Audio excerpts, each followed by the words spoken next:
स्वागत है आपका इस नए वीडियो में। हम आज आपके लिए लेकर आए हैं चैप्टर 2 का ही सेकेंड लेक्चर, यानी कि आपका ये होने वाला है लेक्चर सेकेंड। तो जो भी बच्चे अगर लेक्चर 1 नहीं देख के आए हैं तो प्लीज़ हम उनसे रिक्वेस्ट करना चाहते हैं कि लेक्चर 2 देखने से पहले 1 देख लीजिए, ताकि आपको लेक्चर 2 अच्छे से समझ में आ जाए। ठीक है ना, बस इतना सा कर लीजिए, आपके लिए ही फ़ायदा हो जाएगा, क्योंकि लेक्चर 2 समझ में ही नहीं आएगा। ठीक है, समझ में आएगा, लेकिन लेक्चर 1 करना पड़ेगा आपको। आइए, अगर किसी ने अभी तक साइंस बाय लॉ को फॉलो नहीं किया है तो फॉलो कर लेंगे इंस्टाग्राम पे, ताकि आपको ज़्यादा नोटिफिकेशन मिलते रहे, क्योंकि यूट्यूब पे आपको उतना ज़्यादा नोटिफिकेशन नहीं मिल पाता है। चलिए शुरू करते हैं। आज का हमारा टॉपिक क्या है? Female reproductive system. आज हम पढ़ने वाले हैं फीमेल रिप्रोडक्टिव सिस्टम किसको बोलते हैं, क्या होता है फीमेल रिप्रोडक्टिव सिस्टम में। तो ठीक है, इसमें मेन पार्ट्स कौन कौन से मेन पार्ट्स आते हैं, यानी कि फीमेल रिप्रोडक्टिव पार्ट में होता क्या क्या है। तो सबसे पहला तो बोला जा रहा है कि अगर फीमेल का ज़्यादा कॉम्प्लेक्स है नहीं, कल भी हमने बताया था कि ज़्यादा कॉम्प्लेक्स है नहीं, कुछ चीज़ें हैं जैसे कि सबसे पहले आपको याद रखना होता है ओवरीज। 2 ओवरीज होते हैं, ठीक है ना, किसी भी फीमेल में 2 ओवरीज होती हैं। ये वाले जो स्ट्रक्चर हैं ये दोनों ओवरीज हैं, ठीक है।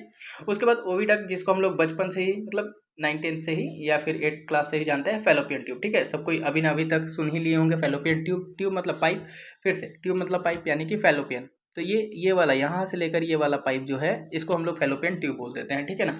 उसके बाद यूट्रस। यूट्रस सब कोई जानते हैं कि ये जो जिसमें बच्चा पल रहा होता है, या फिर ये जो बड़ा सा ब्रॉड सा स्ट्रक्चर होता है, इन्वर्टेड पियर। ठीक है, इसमें अगर हम बात करें तो इन्वर्टेड पियर हो जाएगा। पियर मतलब नाशपाती, उल्टा नाशपाती के जैसे। अगर हम एक नाशपाती बनाएं तो ये इस प्रकार से बनेगा, ठीक है। लेकिन यूट्रस को देखिए जस्ट इसके अपोजिट है, तो इसीलिए बोलते हैं इन्वर्टेड पियर लाइक स्ट्रक्चर।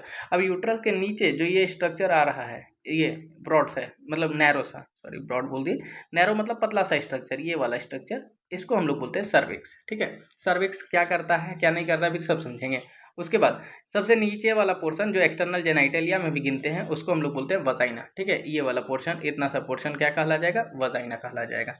यानी कि हमने देखा कि क्या क्या पोर्शन है। सबसे पहले ओवरी है, ओविडक्ट है, यूटेरस है, उसके बाद सर्विक्स है और वजाइना है। ठीक है, याद रखेंगे, ये सब पार्ट्स हैं फीमेल रिप्रोडक्टिव सिस्टम के। चलिए आगे बढ़ते हैं। हाँ, ओवरी क्या होता है? ओवरी आखिर किसको बोलते हैं हम लोग? ओवरी, ओवरी में क्या क्या काम होते हैं? तो अगर आपसे कोई पूछे तो ओवरी का काम मेनली, तो इसको हम लोग बोलते हैं प्राइमरी सेक्स ऑर्गन। जैसे टेस्टिज को भी हम लोग प्राइमरी सेक्स ऑर्गन बोलते हैं। अब शायद हम वहाँ पे नहीं बता पाए, अच्छा लिख लीजिएगा कि ये प्राइमरी सेक्स ऑर्गन होते हैं। आखिर अब प्राइमरी सेक्स ऑर्गन किसको बोलते हैं हम लोग? तो जो मेल सॉरी फीमेल गैमिट या गैमिट, गैमिट बात कर लेते हैं, गैमिट बना लेते हैं और साथ ही साथ हार्मोन बना लेते हैं। अगर कोई ऐसा ऑर्गन है जो गैमिट के साथ साथ हार्मोन भी बनाता हो तो उसको हम लोग प्राइमरी सेक्स ऑर्गन कहते हैं, जो कि फीमेल में ओवरी होता है और मेल में टेस्टिज होता है। मेल में कौन सा हार्मोन बनता है आप कमेंट कर देंगे, ठीक है ना। फीमेल में तो अभी हम बता देंगे।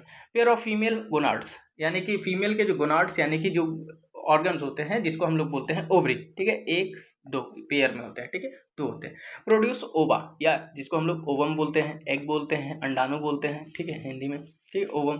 हार्मोन्स, हार्मोन भी प्रोड्यूस करते हैं, जैसे अभी तुरंत हमने बताया कि गैमेट तो प्रोड्यूस करता ही करता है, लेकिन हार्मोन्स भी प्रोड्यूस करते हैं। कौन कौन सा हार्मोन प्रोड्यूस करता है? एस्ट्रोजन और प्रोजेस्टेरोन। अगर आपसे पूछा जाए ओवेरियन हार्मोन, तो 2 हार्मोन होते हैं ओवरी से निकलने वाले, एस्ट्रोजन और प्रोजेस्टेरोन। ये आपको दिमाग में बसा लेना है, ठीक है। क्यों? क्योंकि जब हम मेंस्ट्रुअल साइकिल समझेंगे तो उसके लिए ये बहुत ज़्यादा आवश्यक होने वाला है, ठीक है ना।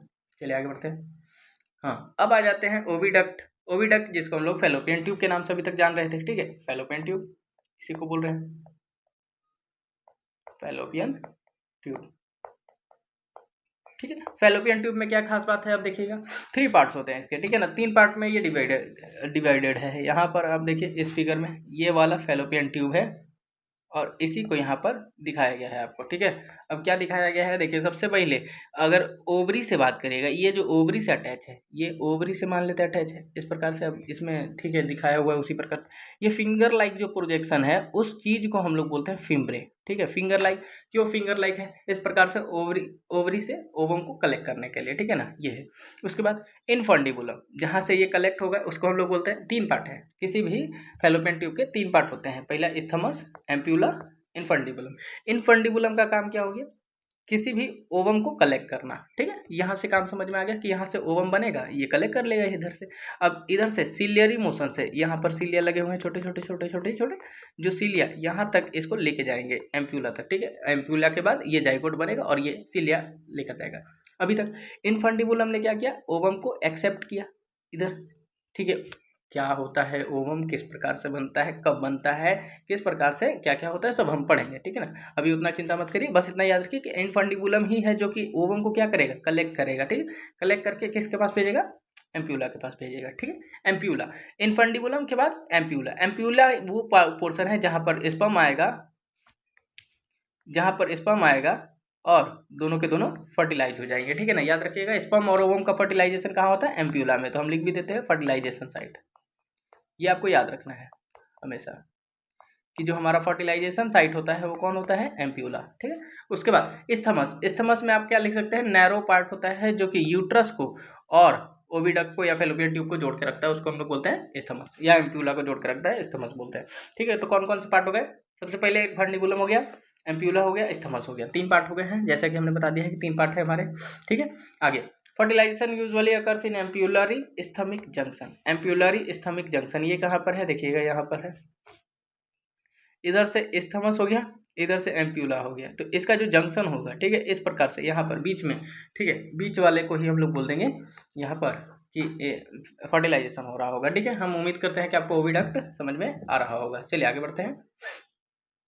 यूटेरस, अभी हमने तुरंत बताया था कि यूटेरस किसको बोलते हैं। यूटेरस एक मतलब ब्रॉड सा स्ट्रक्चर होता है जिसमें 9 महीने के लिए, एटलीस्ट 9 महीने के लिए, ठीक है ना, मतलब ठीक है कम या ज़्यादा हो सकता है, लेकिन एवरेज अगर हम बात करें 9 मंथ के लिए कोई भी बेबी वहाँ पर कंसीव करता है, बच्चा ग्रो करता है, धीरे धीरे धीरे बढ़ता है, उसके बाद वो पार्चुरेशन यानी डिलीवर हो जाता है। थिक मस्कुलर ऑर्गन, यानी कि कैसा है ये, थिक है, मस्कुलर है, यानी मांसपेशियों से बना हुआ है। साइट ऑफ इम्प्लांटेशन, यानी यहाँ पर प्रत्यारोपण या बच्चे का गर्भरोपण होता है, यानी कि बच्चा आकर यहाँ पर जाइगोट आकर यहाँ पर धीरे धीरे धीरे धीरे करके बच्चे का निर्माण करवाता है। न्यूरिशियस एम्ब्रायो, सीधी सी बात, अगर यूट्रस है तो यूट्रस के सेल ही यहाँ पर जो सेल लगे हुए होंगे वही तो खाना देंगे बच्चे को, तभी तो बच्चा बड़ा हो पाएगा, जो कि आगे जाकर आप नाम भी सुनेंगे प्लासेंटा के नाम से। लेयर्स, कौन कौन से लेयर्स होते हैं, अगर हम किसी भी यूट्रस को देखें तो उसमें 3 लेयर होते हैं, पेरीमेट्रियम, मायोमेट्रियम, एंडोमेट्रियम। अब ये क्या चीज़ है, आइए देखिए। अगर मान लेते हैं इस प्रकार से मान लिया जाए यूट्रस है, ठीक है, ये हमने बस ड्रॉ डायग्राम बनाया है। अगर ये यूट्रस है तो इसके बाहर वाला मतलब इसके 3 लेयर होंगे। बाहर वाले को हम लोग बोलेंगे पेरीमेट्रियम, जो कि यहाँ लिखा भी हुआ है। उसके बाद अंदर बीच वाले को बोलेंगे, एम से याद रखेंगे मिडिल, एम से याद रखेंगे मायोमेट्रियम, और एंडो से याद रखेंगे एंडोमेट्रियम। सबसे अंदर वाला को हम लोग बोलते हैं एंडोमेट्रियम। काम क्या है, ये इंपॉर्टेंट है, बहुत ज्यादा इंपॉर्टेंट। पेरीमेट्रियम प्रोटेक्शन, पी से पेरीमेट्रियम, पी से प्रोटेक्शन, यानी कि पेरीमेट्रियम जो है प्रोटेक्शन करता होगा बच्चे का बाहर से, एक्सटर्नल इन्वायरमेंट से, ठीक है। मायोमेट्रियम क्या करता है, मायोमेट्रियम से अच्छे से सुनिएगा, मायोमेट्रियम क्या करता है कि जब कॉन्ट्रैक्शन होता है, जब बेबी डिलीवर होने वाला होता है, यानी आफ्टर 9 मंथ के दौरान जब बच्चे को बाहर निकालना होता है, तो जो कॉन्ट्रैक्शन, विग्रस कॉन्ट्रैक्शन करवाता है वो कौन करवाता है, मायोमेट्रियम, यानी कि मायोमेट्रियम में ही कॉन्ट्रैक्शन होता है, बच्चा बाहर निकलता है। एंडोमेट्रियम, एंडोमेट्रियम क्या करता है, बच्चे को इम्प्लांट करवाता है, बच्चे को होल्ड करके रखता है, ठीक है, बच्चे को यहाँ पर बनवाएगा, बच्चे को बड़ा करवाएगा, और साथ ही साथ मेंस्ट्रुअल फ्लो में मदद करवाता है। ये काम होते हैं, आप हमारी बातों को सुन सुनकर लिखते रहिएगा, ठीक है ना, लिख लीजिएगा तो आपके लिए बेनिफिट होगा। आगे बढ़ते हैं। सर्विक्स, सर्विक्स अभी तुरंत बताए थे, सर्विक्स क्या है, ये वाला पोर्शन सर्विक्स कहलाता है। सर्विक्स का काम, lower narrow part of uterus, uterus से नीचे जो लोअर पार्ट है उसको हम लोग बोलते हैं यूट्रस, सॉरी सर्विक्स। अब सर्विक्स का क्या काम है, सर्विक्स पतला सा पार्ट होता है जो वजाइना को जोड़ के रखता है। तो सर्वाइकल कैनाल और वजाइनल कैनाल दोनों मिलकर बनाते हैं बर्थ कैनाल, ठीक है, याद रखिएगा, सर्विक्स और वजाइना दोनों मिलकर यहाँ पर आपका बना देंगे बर्थ कैनाल, ठीक है। बर्थ कैनाल किसको बोलेंगे अगर आपसे पूछा जा रहा है, तो सर्वाइकल कैनाल और वजाइना, यानी कि जो सर्वाइकल सर्विक्स है और वजाइना है, दोनों के जो इस प्रकार से जो रास्ते मिल रहे हैं उसी को हम लोग बर्थ कैनाल बोलते हैं। क्यों बोलते हैं, क्योंकि इसी द्वारा बर्थ होने वाला, यूट्रस से बच्चा बाहर निकलने वाला है, ठीक है ना। आराम से स्टेप बाय स्टेप, सब चीज स्टेप बाय स्टेप ही है, आप बस समझते जाएंगे तो समझ में आते रहेगा। आगे बढ़ते हैं। वजाइना, वजाइना क्या है, एक्सटर्नल जेनिटलिया भी बोल सकते हैं, या फिर ये बोल सकते हैं जिसमें पेनिस कॉपुलेशन के दौरान आपका मतलब सॉरी अच्छा, रिसीव पेनिस ड्यूरिंग कॉपुलेशन, यानी कि या ये बोल सकते हैं कि पेनिस इसमें स्पर्म इजैकुलेट करता है, तो इसी को हम लोग बोलते हैं वजाइना, ठीक है। किसी भी फीमेल में जो एक्सटर्नल जेनिटलिया है, जो कंसीव करता है या फिर होल्ड करता है, रिसीव करता है स्पर्म को, तो उसको हम लोग वजाइना बोलते हैं। बर्थ कैनाल बोलते हैं passage for menstrual flow, menstrual flow में भी ये मदद करता है। मेंस्ट्रुअल फ्लो क्या होता है अभी हम आपको समझा देंगे तो दिक्कत नहीं आएगी, ठीक है ना। तो 3 चीजें, स्पर्म इजैकुलेट करवा रहा है यानी स्पर्म को रिसीव कर रहा है, बर्थ करवा रहा है, और साथ ही साथ मेंस्ट्रुअल फ्लो को भी यही रिस्पॉन्सिबल है। आगे बढ़ते हैं। हाँ, एक्सटर्नल जेनाइटेलिया बहुत ज़्यादा इंपॉर्टेंट है कि एक्सटर्नल जेनाइटेलिया किसको बोलते हैं, कौन कौन से पोर्शन पाए जाते हैं एक्सटर्नल जेनाइटेलिया में, ठीक है ना। तो एक्सटर्नल जेनाइटेलिया में सबसे पहले मॉन्स प्यूबिस। अब ये मॉन्स प्यूबिस क्या है, देखिए अगर किसी भी फीमेल का रिप्रोडक्टिव ऑर्गन को बाहर से देखा जाएगा तो उसके ऊपर का जो फैटी टिश्यू है, ठीक है, इस फैटी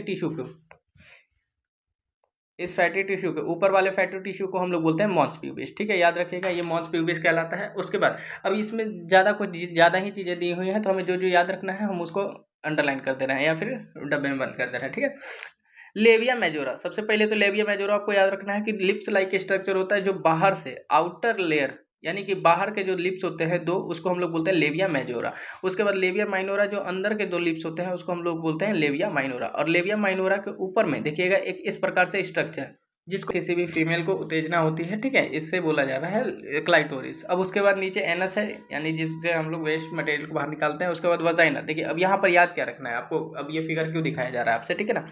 ये ऊपर वाला यूरेथ्रल ऑरिफाइस है, यानी कि जहाँ से फीमेल में यूरेथ्रा और एक्सक्रीट होगा, और नीचे वाला वजाइनल ऑरिफाइस है। दो ऑरिफाइस होते हैं, देखिएगा अच्छे से दिखाते रहे। ऊपर वाला येलो वाला आपको हमने बता दिया कि यूरेथ्रा यानी कि यूरिन निकलेगा, और नीचे वाला रेड वाला यानी वजाइना जिसमें स्पर्म इजैकुलेट होगा, यानी दो अलग अलग ओपनिंग है। लेकिन मेल में ऐसा नहीं था, मेल में सिर्फ एक सिंगल ओपनिंग था यूरेथ्रा। तो उसमें आप बोलेंगे कि इसमें फीमेल में कोई भी यूरिनोजेनाइटल डक्ट नहीं है, यूरिनोजेनाइटल डक्ट नहीं है, लेकिन मेल में है।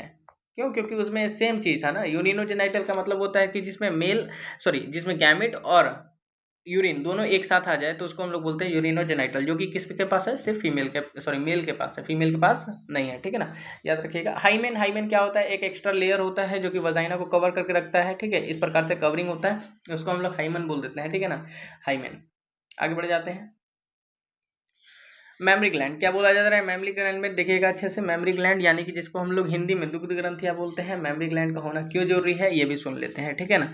मेमरी ग्लैंड पर आपको थोड़ा सा अच्छे से फोकस करना होगा। मॉडिफाइड स्वेट ग्लैंड, यानी कि पहले ये पसीना का ग्लैंड या फिर से पसीना निकलता है, और उसके बाद ये मॉडिफाइड होके किसमें बदल जाता है, मेमरी ग्लैंड में। Produce milk after child birth के बाद उसमें क्या निकलेगा, मिल्क निकलेगा। प्रोडक्शन यूनिट एल्वेओलाई, जैसे अगर हम आपसे बोले कि हमारा शरीर किससे मिलकर बना है, तो सेल से, तो इसके मेमरी ग्लैंड के जो छोटे छोटे सेल्स होंगे उसको हम लोग एल्वेओलाई बोलते हैं, ठीक है ना। आइए इसको जूम करके देखते हैं क्या बोला जा रहा है। सबसे पहले अगर आप किसी भी फीमेल के एनाटॉमी को देखें मेमरी ग्लैंड के, तो इस प्रकार से देखिएगा। सबसे अंदर में ये देखिए रिब्स दिखाए हुए हैं, यानी पीछे का पोर्शन हड्डियां दिखाई हुई हैं, ये लंग्स है आगे, अच्छा ये रिब्स दिखाए हुए हैं, रिब्स। उसके बाद हड्डियां दिखाई हुई हैं। उसके बाद बोला जा रहा है कि फैटी टिश्यू का एक लेयर मिलेगा आपको, फैट्स बहुत सारे फैट्स मिलेंगे, फैट्स मिल जाएगा। उसके बाद अब बोला जा रहा है कि सबसे छोटा यूनिट यहाँ पर एल्वेओलाई है। ये छोटे छोटे जो बनाए हुए हैं इसको हम लोग एल्वेओलाई बोल रहे हैं, ठीक है ना, एल्वेओलाई। अब ये एल्वेओलाई धीरे धीरे करके मिल्क को प्रोड्यूस करेंगे और ये आगे बढ़ाएंगे, ठीक है। आगे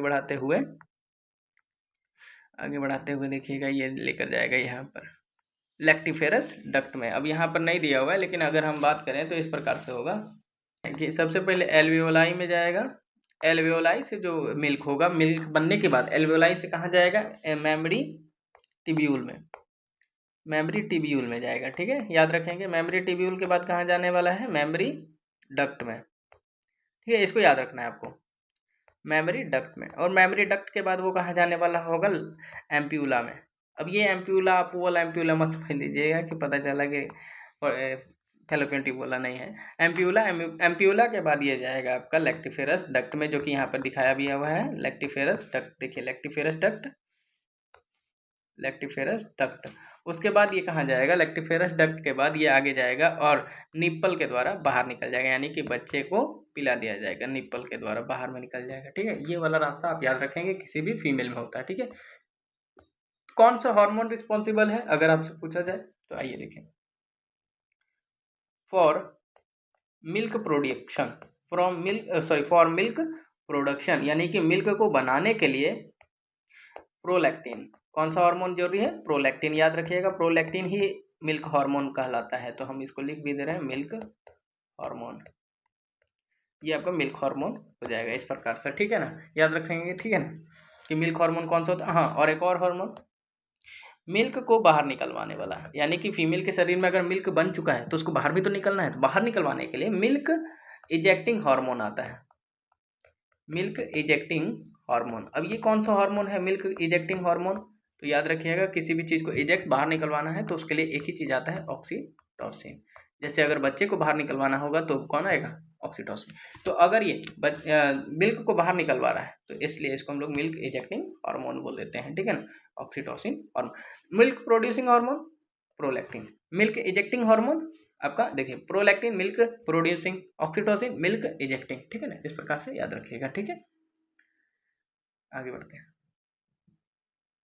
तो अच्छा, आज की क्लास यहीं पर आपकी समाप्त होगी, क्योंकि आगे वाले जो टॉपिक्स हैं वो फीमेल रिप्रोडक्टिव सिस्टम के बाद के टॉपिक्स हैं। तो ठीक है ना, आज हम छोटा ही लेक्चर रखते हैं ताकि आपको अच्छे से male reproductive system, female reproductive system दोनों को बाइंड अप करने में थोड़ा सा समय मिल जाए, ठीक है ना। थैंक यू एवरीबॉडी, आपका बहुत बहुत धन्यवाद। और हम आपको बस इतना ही कहना चाहते हैं, आप जितना भी सीरीज, जितना भी लेक्चर जा रहा है सब देखते रहिए, ताकि आपका 12 प्लस बहुत अच्छे से बेटर हो जाए, ठीक है ना। आप अगर कोई कंपटीशन की तैयारी भी करना चाहते हैं तो आप देख सकते हैं, कंटेंट में कोई कमी नहीं मिलेगी आपको।